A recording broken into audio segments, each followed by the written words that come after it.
Hey, and welcome back to the Anything Goes Project. Today's guest is Russell Nohelty.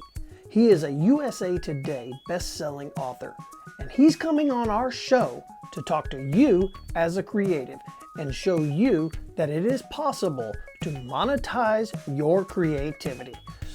So with that, guys, if you're new to the show, go ahead and click this subscribe button. And if you're coming back and you really like what we're doing here, go ahead and hit that like button. Also, please share these episodes with people that you know. It helps our show to be seen. And so with that, guys, over to the show.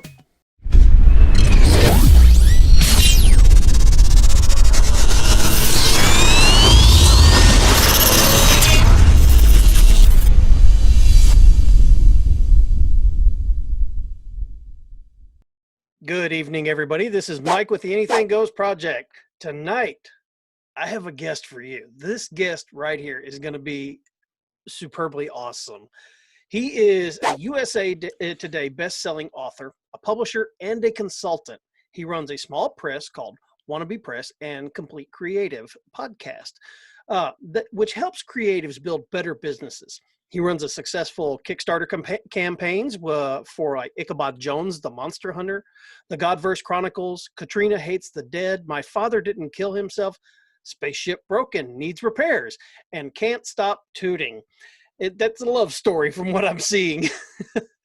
And monsters and other scary shit, and Cthulhu is hard to spell, and we all know that is. And he's raised over $140,000 on that platform to date, including 3 campaigns that raised over $25,000 each and one that raised $39,000. He's written several graphic novels and children's books. All can be found on his site, which I will have in the description. For the last several years, Russell has cataloged and documented his journey to build a creative business. He has interviewed hundreds of other successful creators and dissected their stories to find out how they built and sustained their careers. And tonight, he is with us to talk about how he has compiled all these lessons, successes, and failures into his creative academy. So, Russell, welcome to the show tonight. Thank you for having me. It's great to be here. It's awesome. And for those of you who are viewing on YouTube, check out the Cthulhu book in the back. That's awesome. So, Russell, man, like I said, I want to thank you for coming here tonight. This is absolutely perfect. One of the groups of people that I'm absolutely trying to reach are creatives, whether it's podcasters, YouTubers, authors, writers, painters, whatever. That has pretty much been my passion, to reach creative individuals and help them grow that creativity into something that can be successful for themselves, whether, like I said, it's a podcast, YouTube channel, or whatever it is. So let's jump right into it. Awesome. Yeah, I've been working on this for a decade. I think I was at the bleeding edge of trying to get creatives to talk about themselves and think about themselves like a business all the way back in 2010. I think the music industry kind of had already made that shift, but pretty much was the only industry in the creative field that was really taking themselves seriously as a business. I've been running panels at conventions since 2011 talking about it.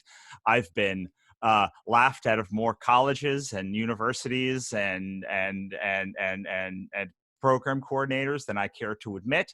But seems like the tide is changing. And in the past couple of years, I've been getting a lot of traction talking about, not just how to make something creative, which is important, but then how to sell it as well. So it's been really interesting to watch the industry shift under me for the past decade until we're at a place where people are a lot more open to talking about not just being creative, but running a creative and being a complete creative, which is the website that I run, thecompletecreative.com, or one of the 3 companies that I run. Okay. And just a quick question on that, because 10 years ago, trying to get people that were doing like what you and I are doing on here, on filming a YouTube video or doing a podcast, it was hard to get them to talk about it. Do you think a lot of that has to do with the shift in technology, how it's gotten better and made these platforms much easier for these creatives to get out there and actually start monetizing their creativity? I think it was a couple of things. The first is universities historically do not teach entrepreneurship to creators. They're very good about teaching the creative process, but then once people get out in the world, they are expected to just learn the business for themselves or work for creative agencies or something where they're not in business for themselves. Even in film school, which is naturally an industry that has that has entrepreneurship in its blood because most people are independent contractors. Still, they don't teach a lot of business there.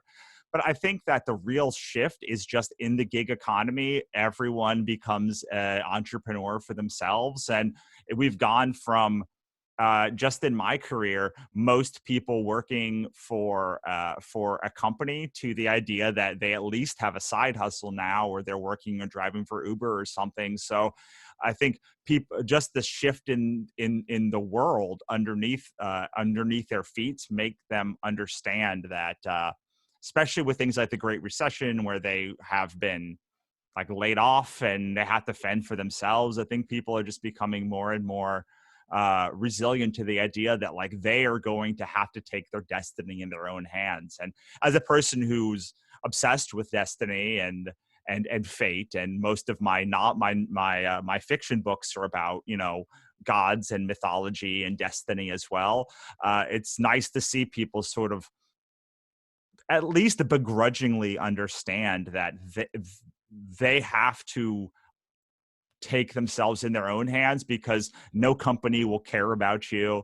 The first chance that they get, like, look, just in the last 3 weeks, 17 million people have filed for unemployment. So it's a pretty good idea that like your company's not going to care about you the first chance that they get. So they're starting to see that even if they don't like the idea of having their own creative business or business, that it's really the only chance they have of taking their destiny in their own hands. Yeah. And absolutely, I want to touch back on what you said about like film school, because I know of several individuals that are independent film producers and directors, and they've all gone through film school, and they've told me the exact same thing. They teach you how to film, teach you how to make really good product, but they don't show you how to market yourself to become an entrepreneur. So pretty much the only way you're able to make it in like the film industry is you have to do like an understudy or an internship with a company. And several of these guys that I know that are indie film producers were like, no, I'm going to go ahead and do this myself. And one of them very, very successful in what he does. And he does horror movies. And he went completely indie on his when Hollywood laughed at him. Well, guess what? His video remember back when Netflix still had the DVDs? Mm-hmm. There was a 3-week waiting period to get his DVD. Yeah, I mean, so this is the interesting thing in the world we live in now, because it's become both easier and harder to make a living. It's become easier because now you can just say, well, I'm going to do it myself. So this is a thing that previous generations also didn't have. They didn't have the means to be able to do it themselves. So there was just either you got a publishing deal, either you you got a movie deal, or you just didn't do it. There was, or you wrote your script, or you like made your movie on like very janky cameras and stuff, and like it just never would look Hollywood. There was not an option. So like you said before, part of it is that now when someone says no, you can say, well, I don't know. I think it's a good idea. I'm going to try it. That's the history of my world too. I was told no by everybody. And I was like, but I think it's a good idea. Like, I don't understand. You're saying that there's not a market for it, but like, I disagree. Like, I'm not like, look, I'll be like, look, I'm an average looking white man in America. Like, I am the average. Like, if I like this thing, there's got to be more people that like it. Like, there's got to be, like, every piece of marketing for the past 100 years has been made for me. And like, I'm saying that like, this is a good idea. And I'm not saying it's going to make you $1 trillion. I'm just saying that like, I think that it would be profitable and worth doing. And when people would say no, I eventually just said, well, I don't know, like, let's try it and see. And the means now are such that for a very reasonable amount of money, you can make something that's as good as the big boys. And I mean, that is the number one thing that really prevented other people from doing it. Is it would cost so much to make an excellent movie.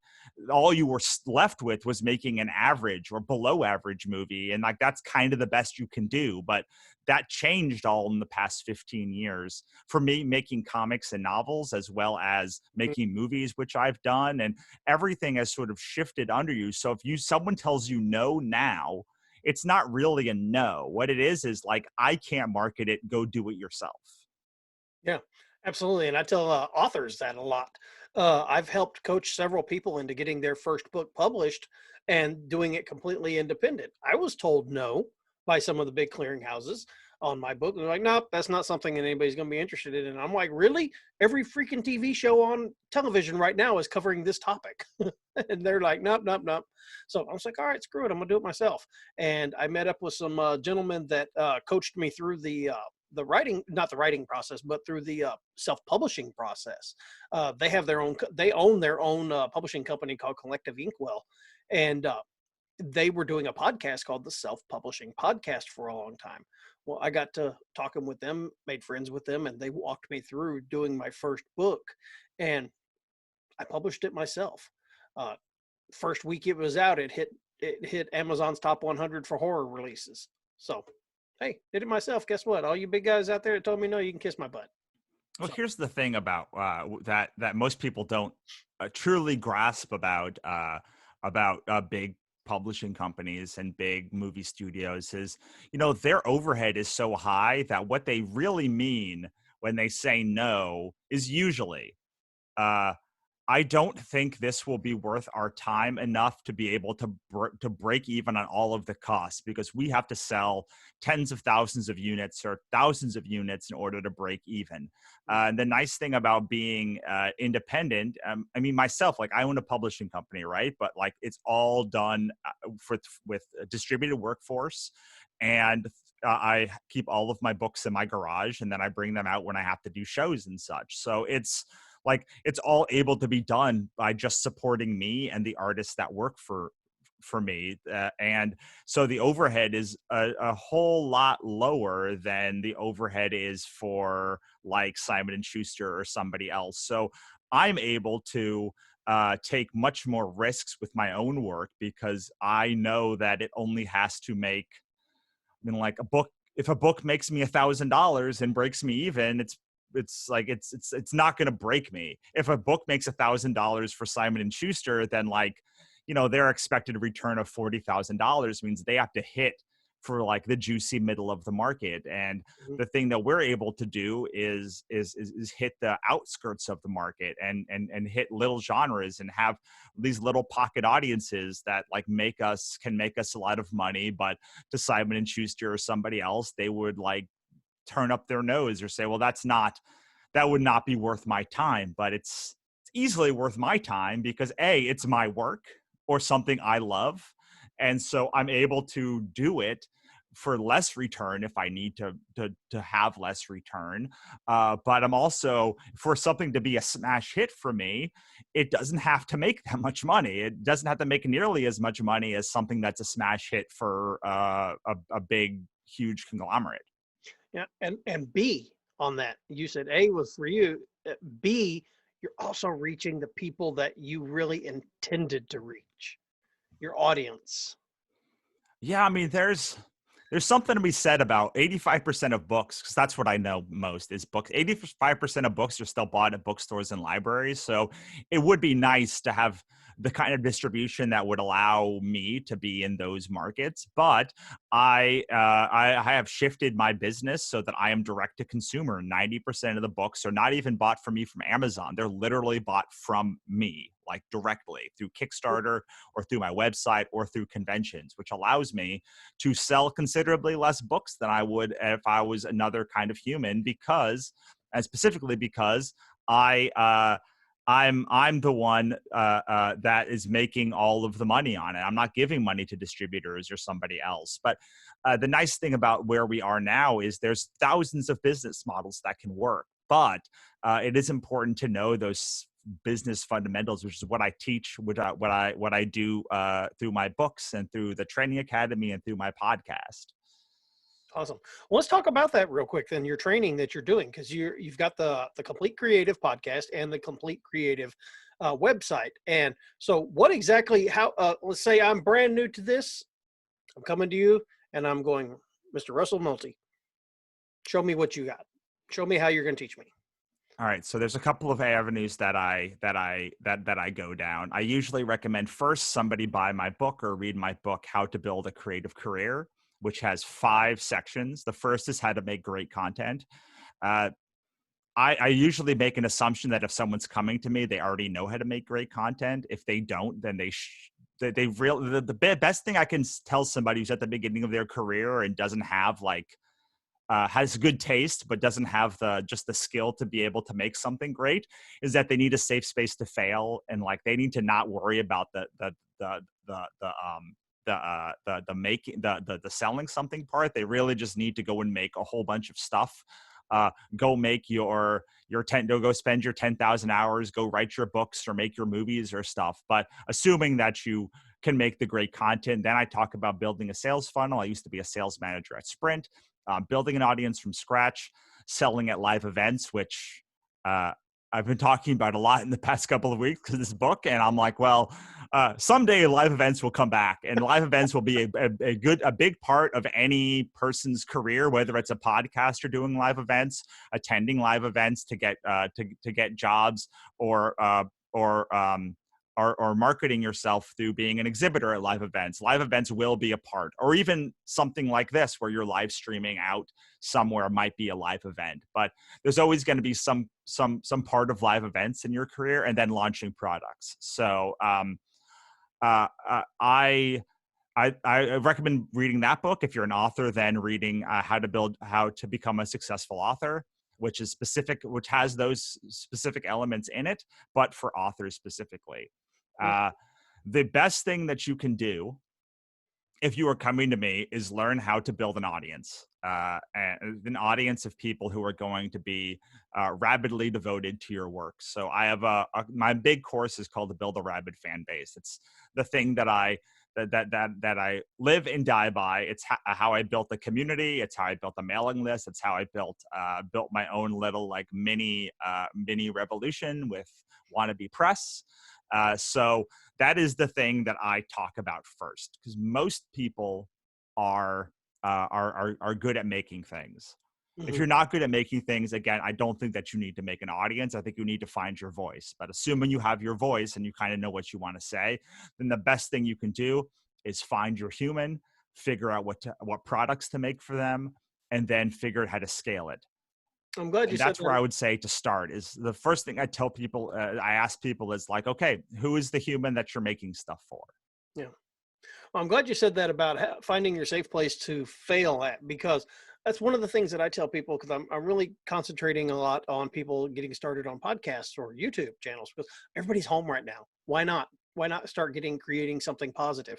So one of the things I always tell them is, or they ask me several times is, well, I don't know how to do it. Okay, great. I'm going to show you how to do it. Well, what if my video is bad? Okay, your video is bad. Make 100 crappy videos, because I want you to learn from them. By the time you hit your 100th video, guess what? That video is not going to be crappy. Right, exactly. The learning process. The same thing with podcasting. I'm sure you experience this too. Your first podcast is never going to go off without a hitch. There's going to be lots and sure, maybe I shouldn't, those type of things in it. But by the time you get to, let's say, your 50th podcast or 150th podcast, you pretty much know how it goes and how to flow with your guests, or if you're doing it solo, how you want to do this, or scripted, and you've got it down. But you've learned from your past failures. You can't have learning without some sort of failure. Absolutely. And that's why I think one of the mistakes people make is they're trying to do their dream project immediately. And I always tell people, don't do your dream project first. Like, don't do the thing that you really want to do. Do a thing you don't care about. Do a podcast about something that might interest you, but is not going to be your life's work, because you need to figure out how to fail better, and most people are too precious about the thing they love. Don't make the sci-fi fantasy epic. Don't make the don't make your $100 million movie first. Like, go make something that you can actually do, that you can do, and you can turn into the skid turn into the skid of your skill level. Mhm. So if you, I'll give you an example of this. My first comic book, the long form comic book, is Ichabod Jones Monster Hunter. It's that book back Right there that there. says psychopath's work is never done. It's it was about a mental patient who escapes a mental asylum and becomes a monster hunter, but doesn't know if he's killing monsters, humans, or it's all in his head the whole time.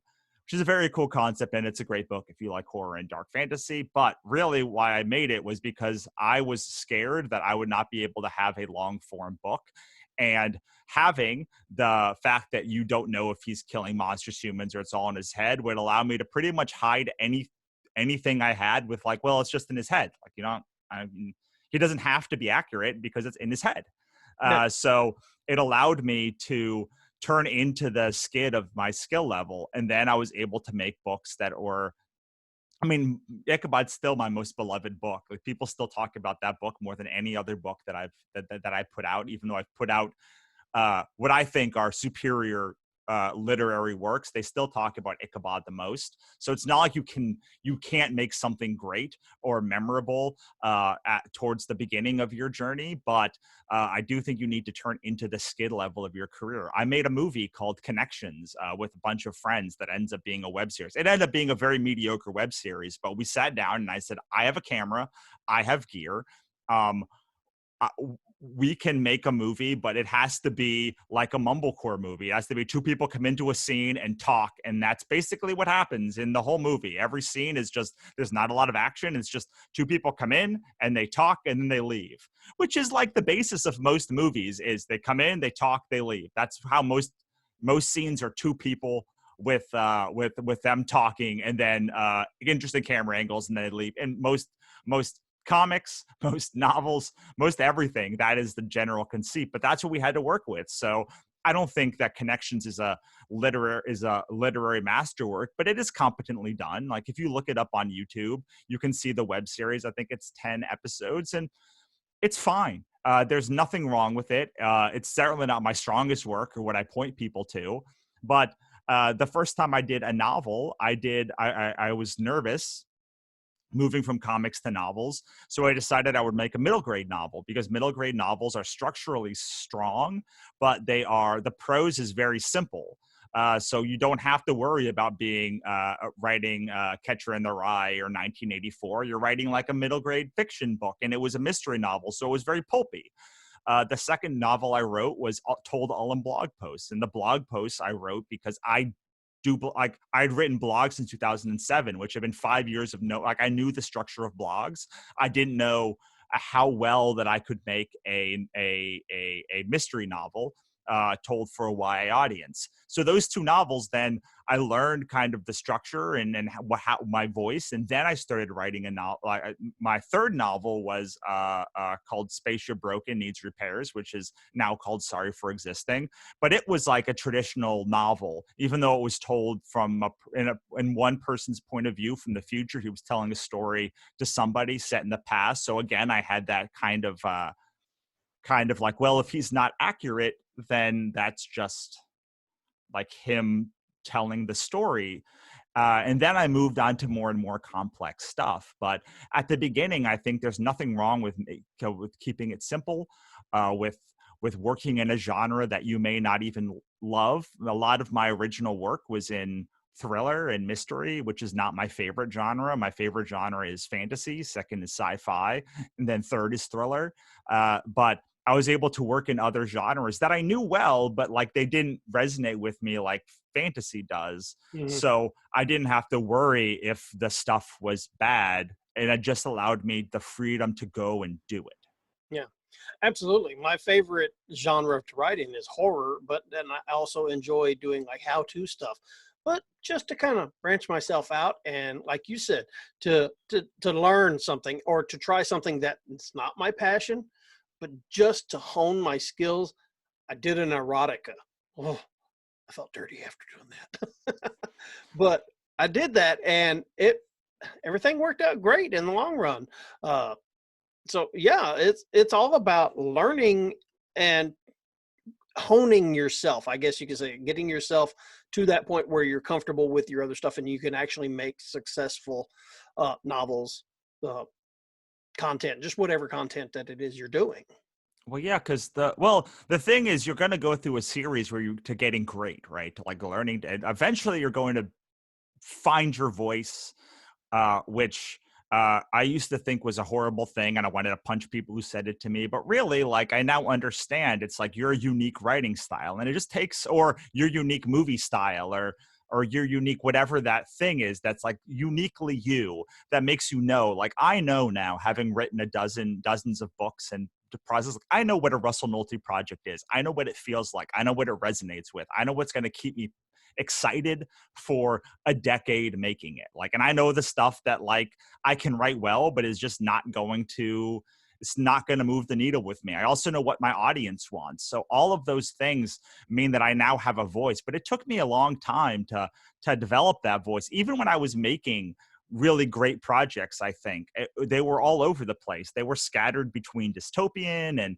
thriller and sci-fi. And it's not that I can't write all of that stuff, but when I write things that are outside of fantasy, my audience doesn't like respond as well as to when I write fantasy, specific kinds of fantasy, especially. So that is sort of the bread and butter that I have found. But what's nice is writing other genres. I used to think it was a big liability for me, having spent a large beginning of my career doing everything that wasn't fantasy, really. So I did sci-fi, and if you look at my back catalog of stuff on my website, it just looks like, what the heck was this guy doing for a decade trying to figure it out? But what it did was it allowed me to amalgamate a lot of different styles into what I do and make something that was like wholly unique to me. Like I like to think that I write fantasy thriller, which is like very fast-paced fantasy, dealing with regular people going up against fantastical creatures, or magical creatures going up against like the will of the gods or something. And they're very, but they read. People often say when I do those sort of like, who do you write like things online, I almost always get Agatha Christie, who is like a mystery writer, and I take a lot of that style from mystery and thriller writers who have that very terse, get to the point, like fast-paced, punch you in the gut style. But I'm doing it in fantasy, and just something that you don't see a ton in fantasy. Fantasy tends to like take its time and be quite slow and be meandering all over the place. And my books like move very, very fast. And also I wrote movies and TV, so they feel very cinematic and movie-like, and people can picture what's going on in their head. People that read my books are often like, well, that's like, you always give just enough detail that I know what's going on, but not too much that I can't imagine it in their head, in my own head, which is a skill in of itself. So part of me is upset that I spent so many years not writing fantasy, because I feel like I'm behind the eight ball now with everything that I've been doing. But part of me is very grateful that like I was able to write horror and sci-fi and thriller and movies and TV and everything, so that now A, I know what I like, but B, I know what I don't like. And I spent my 20s basically screwing up every project that I came about, but knowing that by the time I got done with it, I had no regrets. Like 3 companies of mine went bankrupt before I turned 30. I was in a bad place and I made a lot of stuff in my 20s.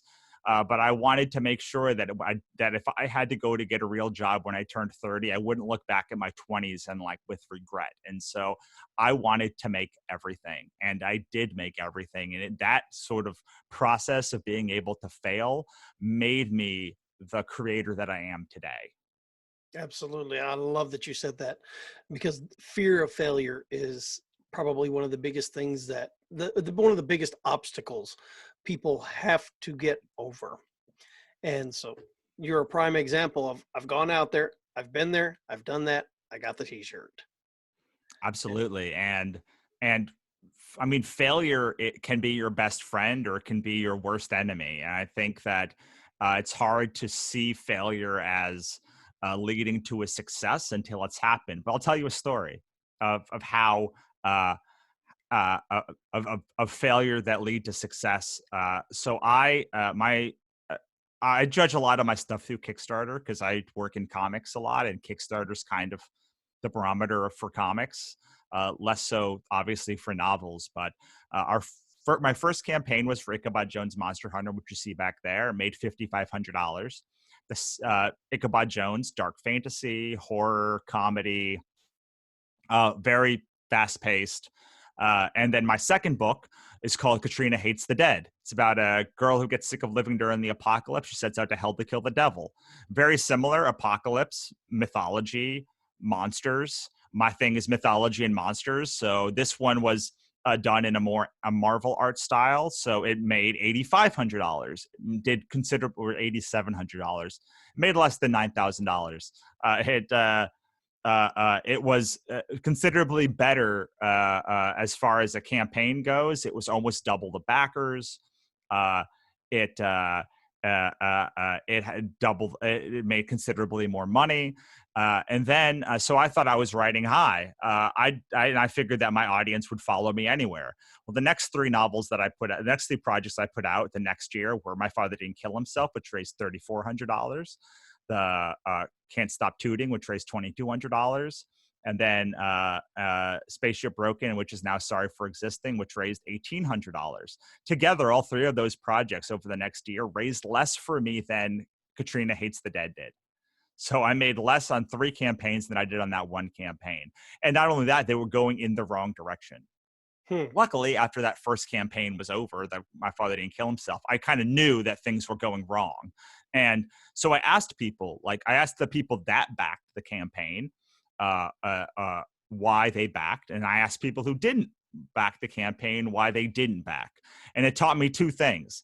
It taught me really who my audience was, like the people that bought the two first ones and then also bought My Father Didn't Kill Himself. Well, they were like clearly in my audience, right? Like they were clearly like nestled right there in like the sweet spot of. And so I did a lot of work figuring out who that person was.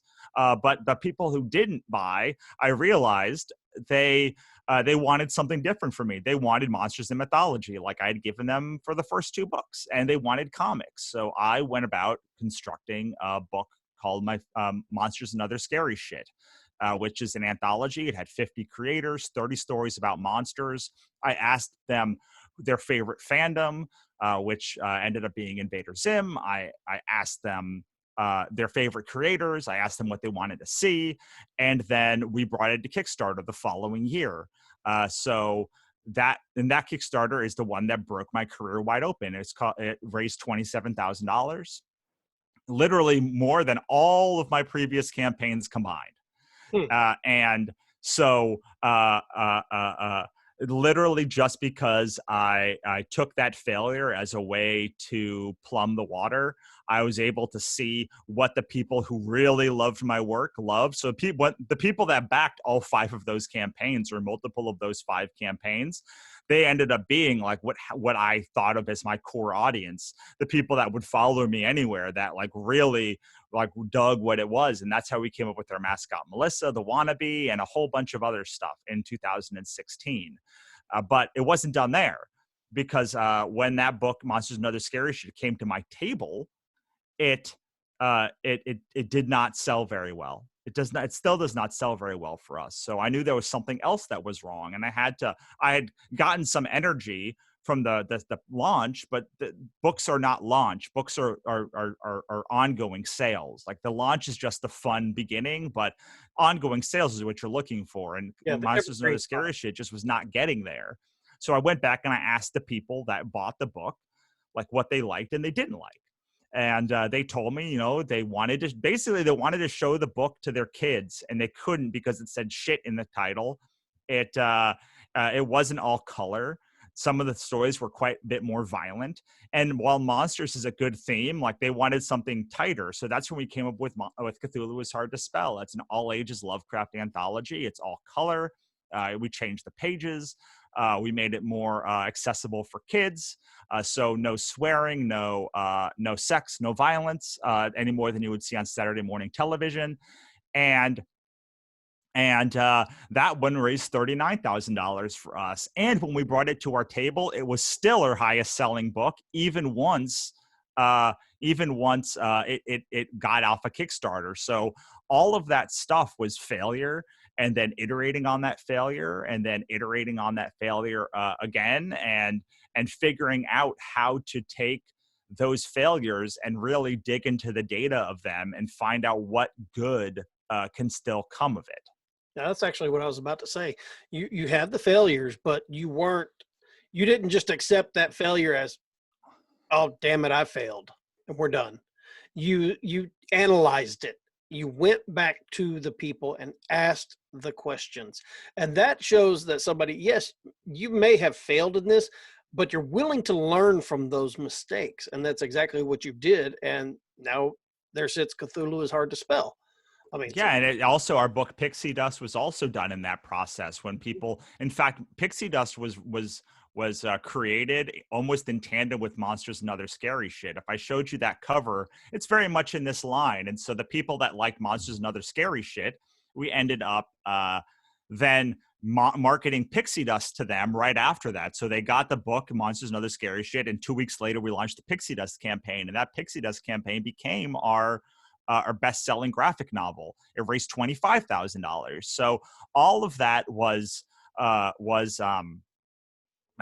very instructive as to how we sort of build the books. We built it in tandem with the audience.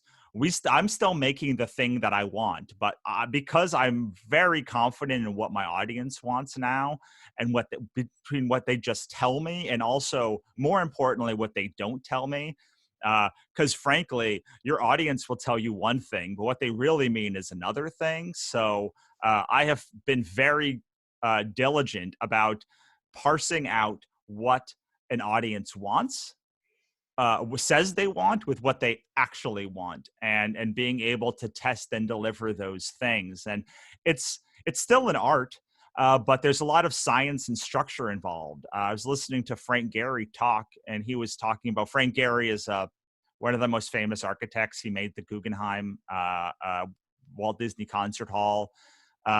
He does a lot of like silver, and anyway, you can look him up. He's a very famous architect. And he said, look, in any project, I have 15% where I can express my creativity. And he said he talked to his other friends who are creatives, and they're like, yeah, it's about 15% of the stuff. There's a structure of what I have to stay within, but within all of those confines, I get 10, maybe 20% to be creative. I have to stay in there's a lot of boxes that I can't go into now, really, unless I know that I risk losing that audience. So I know if I stick in this box, I'm probably going to have a hit. It's going to be really hard for me to screw it up if I stay in this very narrow box. If I go outside of this box, then I'm risking a whole lot more.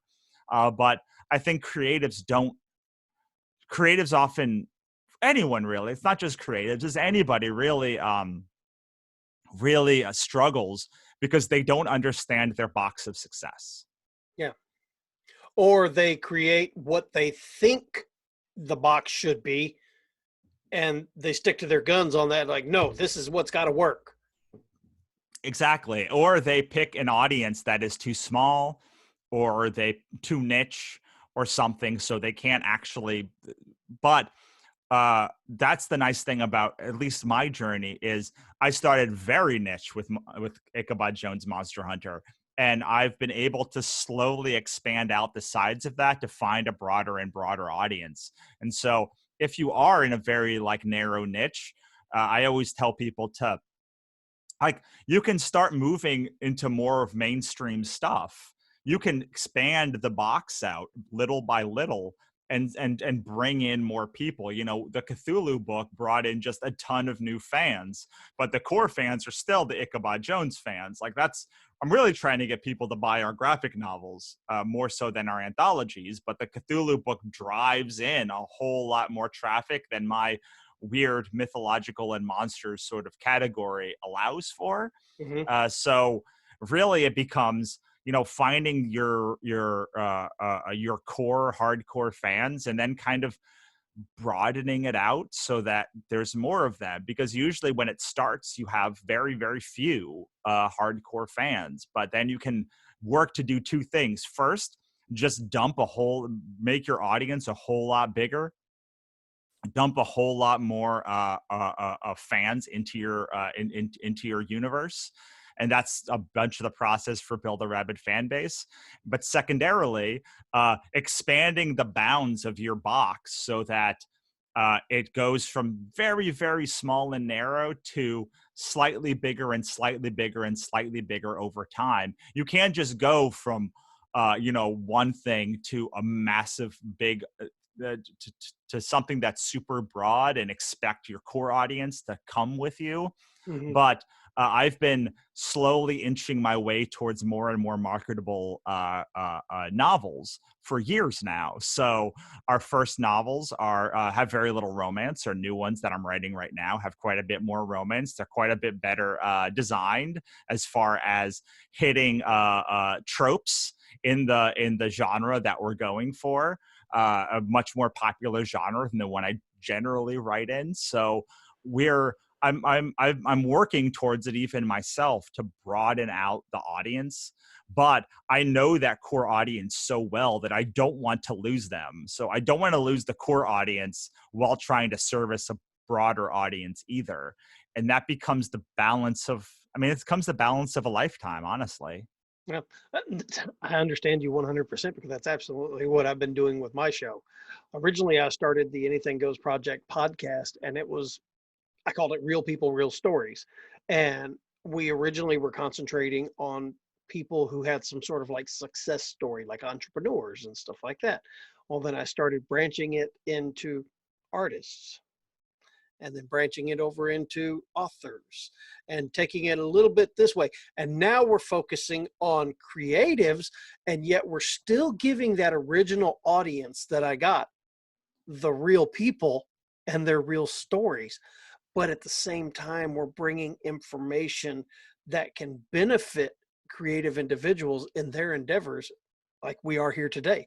This is information that somebody that is wanting to get up and start doing that, start writing that book. They're like, I'm gonna have to contact this guy because I need to get that book that he's got. And so, but my original audience is still going, that was an awesome story. That dude had a tremendous success, and we got to learn about his story, and that's what they like.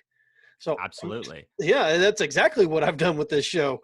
Well, you also just know more about your audience over time. So the more you know about them, the more you can broaden it while still keeping it focused. Because that's sort of the trick of it all. Especially when you look at like what Netflix is doing, or what Netflix is forcing a lot of other companies to do as well, which is they're trying to figure out who their audience is and how to focus, but also make something broad enough to get to maybe expand the bounds of what they're looking at while still keeping that core audience engaged. So, but I'm very, very protective of that of that original audience and of that vision that we have. And the original audience keeps me grounded.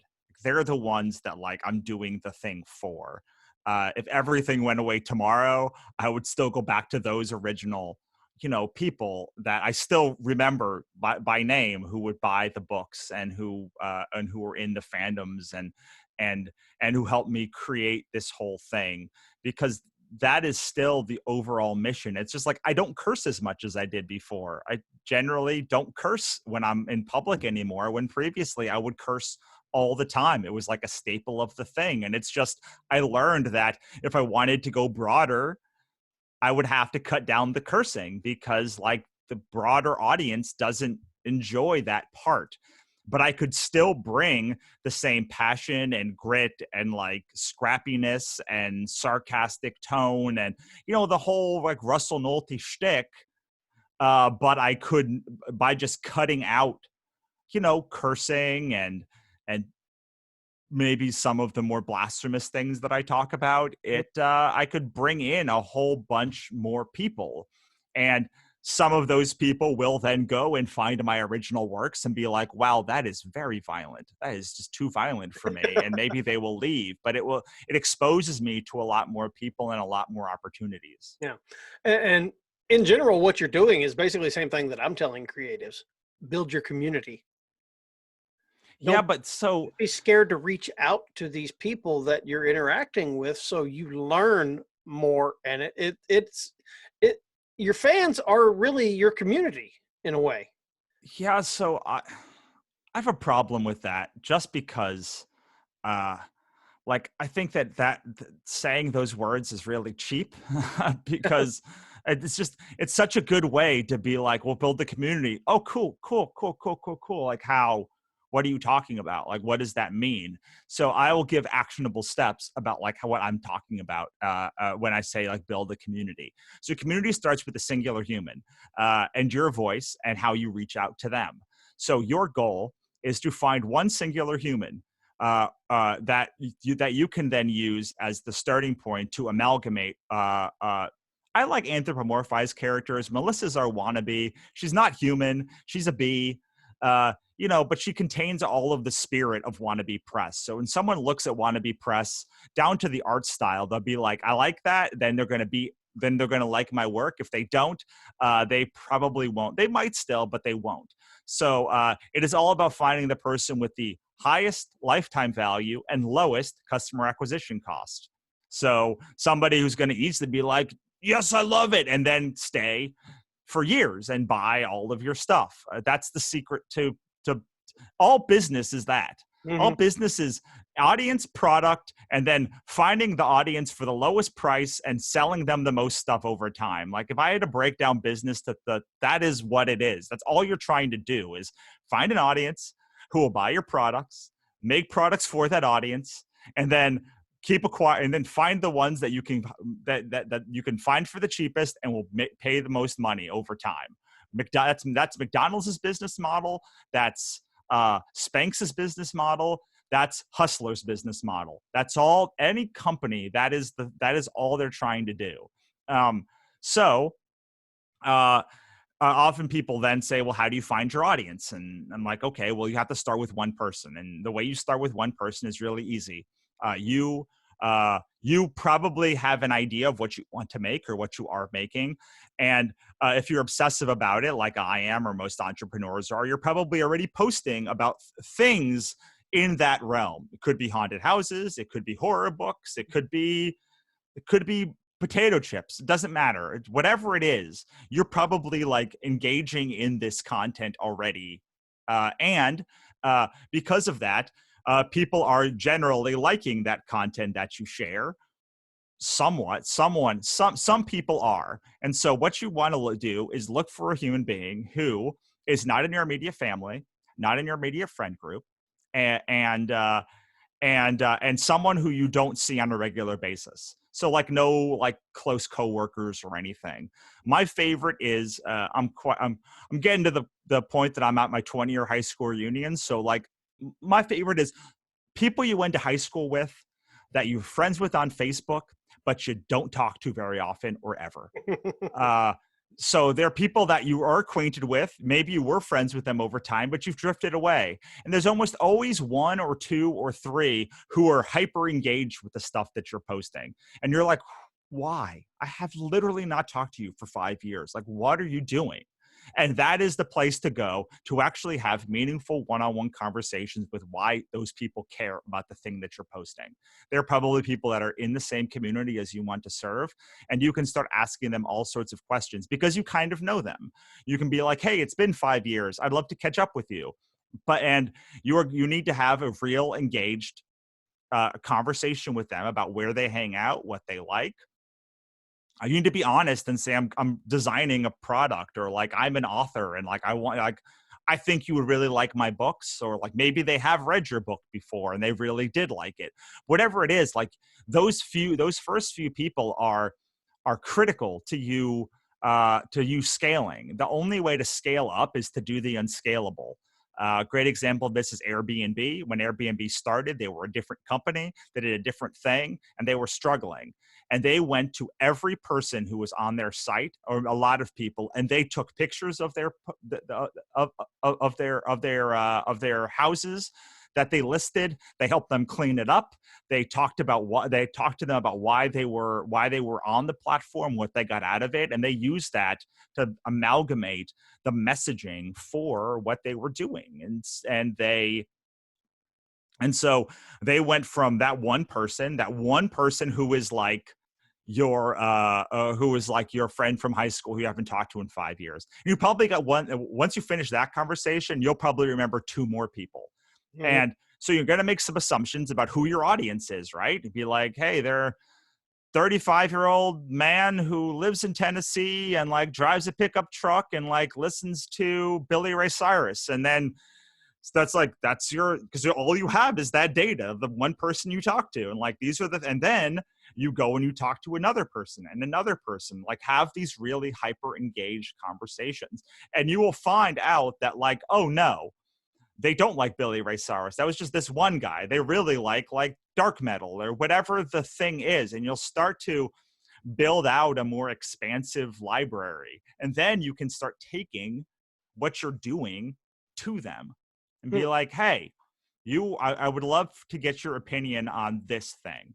And they will, and then you have to, and so you have your little audience, and then you have to get something for them to buy, because like, if they're not buying from you, you can't then use that money in marketing to then find more of them. Because this is the point of business, is to take a product, take the profit, take a large part of the revenue and funnel it back in so you can find more people. But if you don't have a person and something to make for them that they will actually buy, this whole thing breaks down. Yep. So you have to get them to sort of become your first product testers, and they have to do and you're looking for not just like, that's great, Russell. You're looking for things like, oh my God, when can I buy? Yeah. Oh my God, where is this product? Oh my God, when are you going to make that? Please make 1,000 more of them. Whatever, like these, like really, there are a lot of them. They're these hyper like excited moments that you're onto something. And then you sort of do these tests and be like, hey, remember that thing? Well, here it is. And if they buy it, then you can ask them why they bought it. And if they didn't buy it, then you can ask them why they didn't buy it. And suddenly you have something that those 10 people will buy pretty consistently, even if it's for like $1 or 10, whatever it is. But you have this feedback loop where you're like, okay, if I make this thing, 20% of these people will buy. And then you can start scaling and building in that way. But if you don't have both the audience and the product, I know this is blasphemous to say on a podcast, because like we're like most podcasters aren't selling anything, like they don't like, but they're still trying to get ad revenue generally or something. They're trying to do something to make like a living doing the podcast. So whatever it is, whether it's like all those 10 people listen to my podcast or whatever you're going to end up monetizing, like once you have that like group of people and they are buying a thing from you, you can then start scaling. And then it becomes going out to huge groups of people, finding the people that are like these first 10 people, and going through the process of throwing them into your funnel and getting some of those people who know you to like you, some of those people to like you, to trust you, some of those people to trust you to buy from you. And that's great, because that's your break-even funnel right there. That's your break-even point. Hopefully those people break you even. What you're really looking for is the people that will buy again and again and again and again, because all the people that buy won't buy again.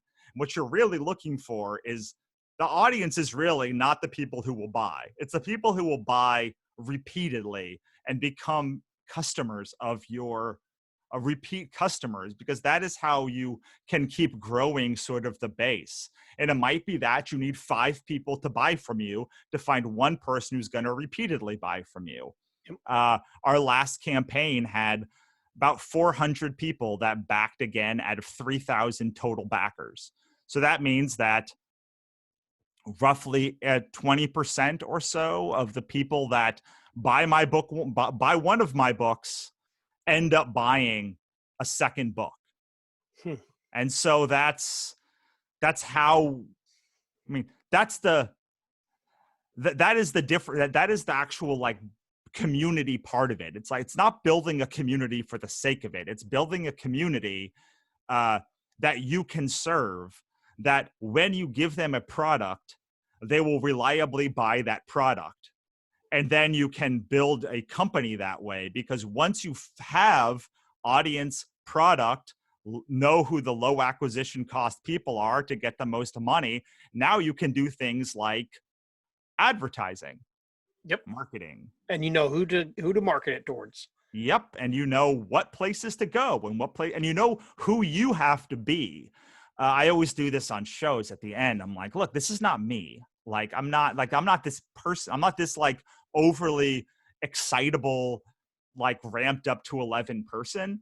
This is me turning all of my best qualities up and turning all of my worst qualities down, so that when I am on a show like this, or any show that I'm on, the people that are listening and are like, oh my God, like, what is that? And like, they turn and they're like, whoa, that guy's like speaking my language. Like, I have to be that.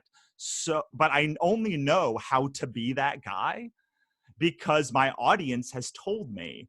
And there's a feedback loop of like, these are the people that tend to buy my courses. These are the people that tend to buy this thing. These are the people that tend to read my novels. And because of that, I'm able to, I mean, it's not like I'm not like a proper English gentleman. Like, I'm mostly this guy. I just like tend to be much lower energy in my normal life. And I tend to, again, curse quite a bit more. And like, I don't spend nearly as much time going through detailed lists of like how to build an audience with my wife. Like, we usually talk about like, well, we're trying to find a new dog. So those kinds of things are what I'm talking about. But when I'm on the air, my job is to give value to your audience first, but then find the people that are in my audience, that are in your audience, that also are into me, not to take your audience from you, but to give them some other way to like engage with podcast or whatever, so that they can get value from you and from me.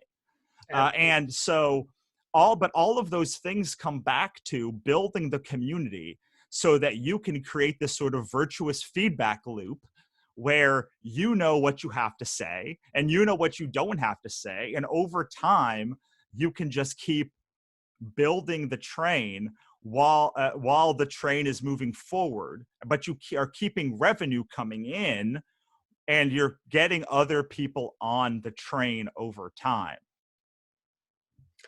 Wow. That was a lot of information. I loved it. It was good information. And so this, basically, through your courses, this is what you're going to be teaching. Yeah, that's what I teach. That's what I teach in my books. That's what I teach on the Complete Creative.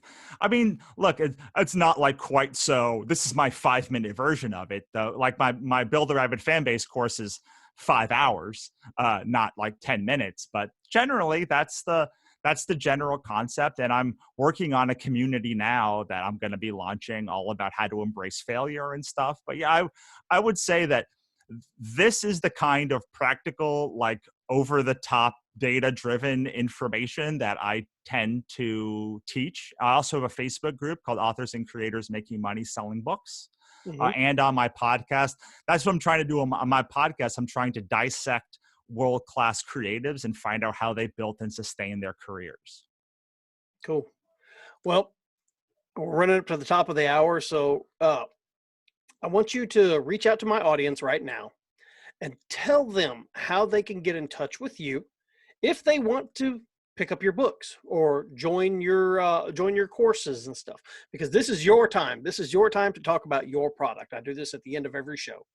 Sure. So there are two kinds of humans that like my work. For readers, if you like monsters and mythology, a fast-paced action adventure, funny, snarky, kind of like over the top humans who fight gods basically and fight against their fates, then I highly recommend you go to my website, russellnohelty.com, and check out the Godsverse.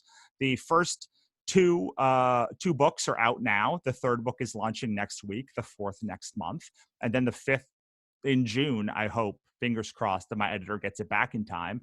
But that is all like mythology and Greek, Roman, Judeo-Christian, Norse, Egyptian, like fun, action-packed, like over the top, in very much the same way that like I have been this interview. If you've enjoyed this interview and like at least the energy that I brought, then I think you'll like that. For creators, my site is thecompletecreative.com. It has a podcast called The Complete Creative. I have a free course, a free webinar all about how to build an audience from scratch, which is at thecompletecreative.com/audience. You can also find me on Facebook, Twitter, Instagram. You can email me from that website as well. I respond to every email that I get.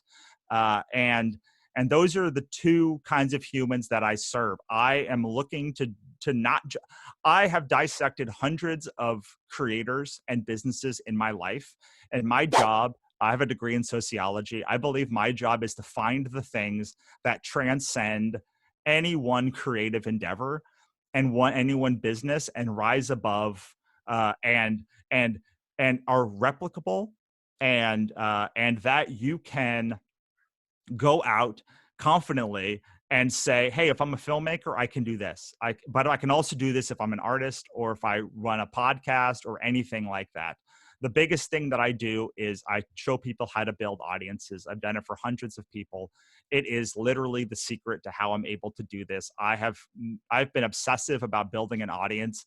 And I believe that if you do nothing but build an audience the right way, then you have the chance to make a very lucrative six-figure career just from that. I have hundreds of artists that I know who don't have a huge audience, but like they have a one that is dedicated to their work and to continue to support them. And if you have just that and your work, then you have everything. Awesome. And to my listening audience out there, there will be links in the description portion of the podcast and the YouTube video with all of his contact information so you can actually find him. And to any of my audience out there that needs to reach me, you can go to www.anythinggoesproject.com, or you can call into the show at 361-433-5739. Leave me a voicemail. Tell me what it is that you want to hear, or just tell me your story. And so with that, Russell, I want to thank you for coming on the show again tonight. This has been awesome. There's been so much good information given tonight. I've got several people I already know that are going to be all over this podcast. So I appreciate you coming on the show and taking your time out of your busy day. Awesome. Thank you for having me. It was fun. Awesome. So to ladies and gentlemen, that's going to be it for tonight. So we're out of here.